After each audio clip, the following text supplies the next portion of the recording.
Welcome everyone to this guide on how to best go about removing your opponent's armor as a ranger. I will be taking a look at most heroes currently legal in CC, going through their standard armor loadout, and the best order in which you should be looking to place -1 counters on said armor, along with explanations as to why. Armor, I think, is the main hurdle that a ranger must overcome in a game of Flesh and Blood. Once you have removed all armor, your chances of winning become astronomically higher due to all of the on-hits and breakpoints that you have. Removing armor in the correct order can be the difference between winning and losing. It is how you eke out those extra small percentage points. Fortunately, we rangers have been provided with tools to help us in this endeavour, that being Drill Shot and Boulder Trap. Both of these cards have been 3-ofs in my Riptide deck for a while now, because not only do they offer insanely good value, but they also advance our win conditions as well. Before we begin, I would like to say that if you have any different approaches into certain heroes or something to add onto what is already mentioned here, then please share your thoughts, as I would like to know. And if you enjoy the video, don't forget to like and subscribe. Lastly, quick disclaimer, this video is mostly from the perspective of a Riptide player, so while most of it will likely be relevant for Azaelea, I can't say for certain. I'll also not be covering heroes that aren't played much right now, but you should be able to get a general sense of how to erode away their armor based on the thought processes shown for the heroes mentioned in this video. The first hero that we'll take a look at is Kayo, as he exemplifies a lot of the fundamentals we apply when considering what to prioritize. Note that this section also applies to Rhinar as well. First choice for a -1 counter is Apex Bonebreaker. You're getting at least 7 value by placing a counter on an unused Bonebreaker with both Boulder Trap and Drill Shot. Boulder Trap blocks for 3, pings for 1, removes 2 armor block and a future might token, and Drill Shot attacks for 4, also removes 2 armor block and a future might token. I say at least 7 because this means Kayo may be coming at you with 1 less breakpoint over the course of the game, and that breakpoint could have been placed on something dangerous like a CNC. Our second choice for -1 counter is Scabskins. You're removing 2 value by placing the counter on an unused Scabs, and this will potentially force your opponent to block with their Temper or Blade Break equipment sooner than they would have liked. Third is Sash. Same reasoning as Scabs in that removing 2 armor block is the most valuable choice. Scabskins was chosen before Sash because even though placing a counter on either removes 2 armor block, we know for a fact that Scabs will be used to block at some point, as it does not destroy itself to use its effect. Fourth is Scabs again, to completely remove its block value. The reason we think it is better to place it here rather than on Bonebreaker again is that if you place it on the Bonebreaker, you're essentially allowing your opponent to make a might whenever they like, and so by placing the counter on Scabskins again, you are taking away that agency from your opponent. Fifth is Bonebreaker. There is a benefit and drawback to putting Bonebreaker 5th, but I think the pros outweigh the cons. By putting a second -1 counter on Bonebreaker, you're making it harder for your opponent to cover breakpoints efficiently. The downside here is that you give your opponent full agency on when to create a might token. Fleshbag is our choice for both 6th and 7th. We choose it over another counter on the Sash because the opponent is basically never going to use Sash for blocking when it already has a counter on it. If they do, something has already gone seriously wrong for them. Fleshbag is mostly used for the Intimidate as well, so removing the armor block from it isn't really devaluing it too much. And lastly, if you have somehow gone through the entire game and placed counters or removed every other single piece of armor, you place your final counter on the Sash. Note that if your opponent presents Beaten Trackers instead of Scabskins, then the order changes to Bonebreaker, Sash, and then Beaten Trackers. It is their only piece of battle-worn equipment, so once you have taken counters off the Temper 2 pieces, placing a -1 counter on the trackers will force the brute player to start breaking their equipment sooner. On to Levia next. In this meta, she will often present the exact same armor as Kayo and Rhinar. If so, just follow the exact same order as you would for Kayo. Levia will usually present Huskin to you though. As with Kayo, we are removing all counters from Apex Bonebreaker and Scabskins first, and in the same order as before too.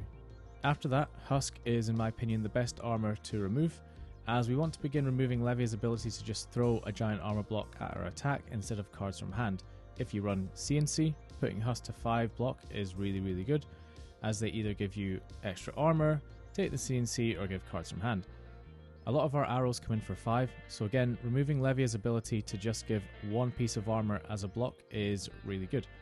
For the rest of the game, I would just keep placing counters on Husk until Levia blocks with it. Once Husk is gone, you can then go and start placing counters on Fleshbag. If Levia presents Hooves of the Shadow Beast into us, which is basically her version of Beaten Trackers, then we follow the same ordering as we did for Kayo and Rhinar too. We shall now move on to the Ninja class, which is basically just Zen right now. Our first and second targets for counters will be Traverse the Universe. This may at first seem a bit counterintuitive, as normally you want to either put counters on equipment to remove value, such as with Apex Bonebreaker, or put them on a weaker piece of equipment to force the opponent to give us their best armor. Zen is a bit unique because he at some point wants to give you his hat for a power turn. Now, when playing Riptide, we found that Zen would block, for example, a battering bolt with his boots, a card from hand and traverse, and then pop off on a huge turn. So putting the counters on, say, Shuko or Kassai does not actually force Zen to give us traverse because he'll only block with it when he's ready. Now, if the traverse has 1 or 2 -1 counters on it, he has to block out that battering bolt with boots, a card from hand, and one of his other equipment pieces. So by putting the counters on traverse, you're making him give you more equipment, or more cards from hand. Lastly, there are scenarios when Zen just full armor blocks on that big pivot turn, and if that happens, it doesn't matter where the -1 counters are. Our third choice is Stride of Reprisal. This is third for the same reason behind Traverse being first and second. It's an equipment piece that is often involved in his big pop-off turn, and so if we remove the armor block from it, he may have to commit resources that he didn't want to commit if he still wishes to go through with his big turn. The next two counters both go on Shuko because sometimes, if Zen has extra chi in hand, he will use Kassai to make a Zen state, regardless of whether or not the block value has been realized. So in that scenario, putting -1 counters on Kassai is a waste, which means by putting the counters on Shuko, we guarantee that we are actually taking armor away from Zen. The last choice for counters is going to be the Kassai. If you can, you may as well put counters on it just in case, but it's very unlikely that you'll ever get to this sort of game state.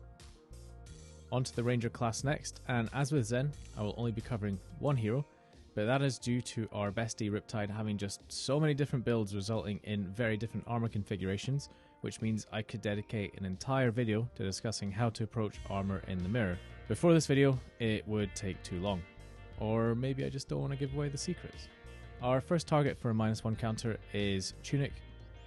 Azaelea is usually only on 2 armor block total, so the decision of where to put the -1 counter is more straightforward.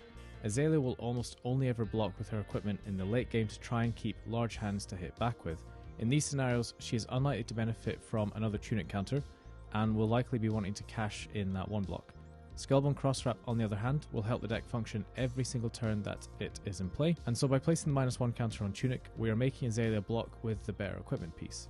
If she does block with it, she is a lot less likely to find dominated arrows, and the ability to more consistently find arrows on top is more dangerous than a resource every 3 turns. Lastly though, if we do get a chance to put another counter down, we do put it on the Skullbone. It is still worth doing as we take away an extra life from her, and hopefully we do force her to block with cards from hand later on in the game. Note that if you ever come across an Azaelea that is running Perch Grapplers and or Long Draw Half Glove, then these should be your first targets for the -1 counters, as our approach into Azaelea is to try and force her to block with important armor pieces first. We will now move on to the Mechanologist class. I'm going to cover Dash, Dash.io and Maxx all together because their equipment loadout is similar in terms of what you should be prioritizing. Teklo Foundry Heart is always first because your -1 counters remove 2 health from them, and it is always second because their other equipment is usually Blade Break or Battle Worn 1. For our third targets, we want to be placing counters on Dash's headpiece, which for both Dashes is normally Crown of Providence, and for Maxx is Hyper X. Lastly, we want to place the -1 counter on their arm piece, which will either be a Galvanic Bender for Maxx or an Adaptive Plating for Dash.io. If we're against the Dash.io and have managed to get -1 counters on both her chest and head, we can in rare circumstances force her to block with Adaptive Plating before she's able to pair it with an item on field. Note that if Dash presents Stonewall Gauntlet into you, it should be your third target after the Foundry Heart, as we want to remove breakpoint coverage as much as possible. I'll quickly go over Teklovosen 2, which I know is criminal as he gets his own dedicated slide, but Dash.io and Maxx didn't. This one is rather straightforward though. Always place the -1 counter on the Evo that has the least amount of counters on it. If you're able to get a counter on an unused Evo, you're removing 3 health from Mr. Vossen. Moving on to the Wizard class, we have Kano, which is a great segue into the basically Wizard class of Illusionist. To begin with, we'll start with Prism. So our first target should be Phantasmal Footsteps. Illusionists are really good at getting value from cards over several turns, so by placing a -1 counter on Footsteps, we stop Prism from getting any value from her boots. She can no longer keep cards in deck while preventing breakpoints, and she can no longer convert those no blocks in hand into defensive value. Our second target and last target is going to be the Vestige. We would much rather Prism blocked our attack with Vestige, as this chess piece is a key component for her engine, but as with other pieces, taking the 1 life away is still very good as it makes blocking more difficult later on. On to everyone's favourite Bluesionist, Enigma. Our first and second target will be Traverse. Enigma uses Traverse in a similar way to Zen, in that it is usually to complete what is needed for a big spike turn, and so putting -1 counters on Traverse will make it harder for her to have complete agency over when to pop off, especially for attacking with Disruption. Another reason to choose Traverse first is that we really want to force Enigma to block with Tunic if we can, as those Tunic counters allow her to swing with any of her auras for free basically, which, if used for something like a manifestation of Miragai, is really troublesome. Our third target is going to be the Tunic. If we do get the chance to put -1 counter on Tunic after Traverse is gone, we still should, as we will make it more difficult for Enigma to, you guessed it, cover breakpoints, and therefore it'll be harder for her to maintain a board state. Now we're moving on to the Assassins, and we're only going to cover new here. The first and second counters should go on the arms and legs. These 2 equipment pieces are the only ones that New is wanting to block with early on in the game, so if we can get -1 counters on both, it forces her to give more cards from hand, take damage, or give us more valuable equipment. You'll always get value too by putting the -1 counter on these 2 pieces, as she will at least use them to block the turn before she intends to make use of the effects. I usually put the -1 counter on the legs first, as I can sometimes bait New into popping her arm piece before getting block value, if say I block a CNC cleanly for example. And I'm happy to do this, as the constant threat of a Fang Strike over an entire game is really annoying. Our third target is going to be Tunic. This is the same rationale as with Azaelea. We really want to try and make New give us her headpiece, as that is her most valuable and disruptive equipment. But if we do get the chance to put counters on the Mask of Recurring Nightmares, we should. If we can get New to block with this, our game will be a lot easier going forward. However, putting the -1 counters is still worth it, as it gets her life total ever closer to that magical number 0. Moving on to the Guardian class now. As with Assassin, there are 3 heroes, but I shall only cover 1 because only 1 is really played at the minute, and that is Victor. So our first target should be the Gauntlets. Armor removal against Victor is mostly about taking as much life away from him as possible. The effect on Gauntlets is not really relevant, as our only post-attack action buff is Rain Razors, and it's an instant, which can be played before the Gauntlet resolves. However, there are niche circumstances in which you'd like to hold the Rain Razors, so putting the first -1 counter here is probably your best bet, although again, it is mostly about removing the 2 life from our opponent. If you come across a more aggressive Victor that is on Crater Fist, it should still be your first target for a -1 counter. Our second choice is Arum.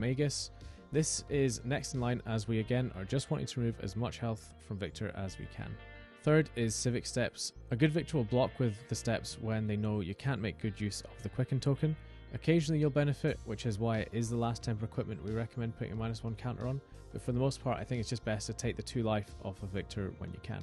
We're then going to go through his armor, trying to remove breakpoints, so our 4th target is going to be the Gauntlets, 5th is going to be the Civic Steps, and 6th is going to be the Arum. This is the last temper piece we want to put a counter on, as Victor will sometimes just pop this as a gold, and by putting another -1 counter on it, we are giving him no downside to doing that. Our last pick is Tunic, may as well remove the life if we can. Our next class is Runeblade, and I'm going to cover Vynnset and Viserai in the same slide because they run the same equipment. Our first target should be Grasp. We just want to remove that 2 Battle Worn before we do anything else. For our second target, if they're on Carapace, we put the counter here as it's temper 2, but they usually present Tunic. So place the second counter on Grasp, as there's no consequence to them blocking with it, and it prevents them covering those breakpoints. Our third and fourth target should be Crown of Providence. We want to get Vynnset closer and closer to blocking with Tunic and or Creepers. Our fifth target is going to be the Tunic. This really depends on whether you think the Tunic or Creepers is more valuable. If, like me, you think it's the Creepers, then you put the -1 on the Tunic, as that allows for scenarios to arise in which they block with Creepers before using the effect. And as this dilemma usually comes up in or near the end game, our opponent is unlikely to get more than 1 extra resource from Tunic, and will therefore be looking to cash in its block value. Lastly, we put the counter on the Creepers. Ideally, Vynnset blocks with this before we get to this stage, but if we do find ourselves with only Creepers to put a counter on, you may as well, as they're not guaranteed to have space to use its effect. And therefore, by placing the -1 counter, we are removing 1 life. We're going to cover the warriors now. We're going to start off with the OG warrior Dorinthea. Our first target here should be the Bracers. It's Battle Worn 2, so we go for this first as it removes the most life. Second is Grains. It's Temper 2, so we go for the second. We want to remove as much life from Dory as possible with these counters. Third is the Bracers again, just to get rid of the breakpoint. Fourth is then the Bolters. Bolters is after bracers because occasionally Dory will pop bolters before blocking with it. It is a mistake, but may as well leave the door open for it. Our fifth target is going to be the grains. This is an important chess piece for Dory, and so ideally we want her to block with it and blow it up. However, if you've reached this stage of the game, the effect on grains is unlikely to be coming up a lot, and so stopping her from covering up breakpoints is probably a bit better. And our last target is Crown of Providence. Note that if a warrior presents Valiant Dynamos into you, then they should always be your last target because a -1 counter on these are kind of redundant. Our next Valiant warrior is Kassai. Kassai is essentially the same as Dory, as the function of the equipment is similar. We put counters on the unused Temper 2 equipment first, and then we remove the 1 block from them both, as there's not much point in putting counters on Valiant Dynamos. Obviously, still put them on if you get the chance, as Kassai can struggle to remove the counter from Dynamos if you pressure her hand enough, especially in the late game. On to Boltyn now. Our first target is going to be that really annoying Soulbound Resolve. By putting our first counter here, we are removing 2 life from Boltyn and taking away an opportunity to charge. Soulbound is a really annoying equipment piece for Riptide, as the damage prevention effect means that our first trap each turn deals no damage, and so we want Soulbound removed from the game ASAP. Our second target is going to be the Iron Song. This is our next target, as again, we are removing 2 life from Boltyn, and Iron Song also has a good effect, so the closer it is to breaking, the better. Our third target is Warband.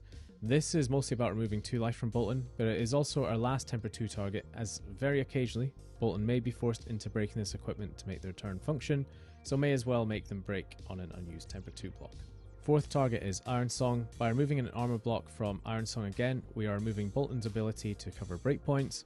Iron Song is chosen over Soulbound and Warband because the latter two are cards we'd like to see Boltyn block with if they already have a -1 counter. And next is our fifth option. So we're getting to a not so clear point because where you place your next counter is dependent on a few things, such as how close to the end game we are and how many traps we have gone through. In my list, I don't tend to run that many traps, so my next target for the counter is Soulbound Resolve again, because if I have got to this stage, we are likely quite far into the game, and so will not be pinging trap damage anymore, which means I would rather remove a breakpoint from Boltyn. 6th and 7th, we are going to choose Warpath. Usually at this point, the remaining pieces of armor have been either activated or blocked with, so are no longer in play. So we have to consider whether or not we want to place a counter on Bologna to stop breakpoints being cleanly covered, or start removing block from Warpath. If we choose Bologna, we risk getting no value from our second counter, as they may break it for the effect, so for this reason I would choose Warpath for the next 2 counters. That being said, Warpath is usually the equipment piece they block with first, so in an actual game you're unlikely to get to this stage, but if you ever do, I think this is the correct way to follow it. Then lastly, we place it on the Warband. You may as well. You might get value out of it, but it's very unlikely. And that concludes the video. Hopefully you found it informative and interesting. Discussions on where best to place counters on armor is one that I personally really enjoy, as it's always changing and can vary into the same hero based on their build, for example. Finding the optimal order requires you to really take a deep look into what a hero is trying to do, and so as a byproduct you also generally improve your game into those heroes as your knowledge of the matchup increases. Lastly, I would like to thank my fellow Rippies Dan and Gus for helping me make this video, and to everyone else, have a great day.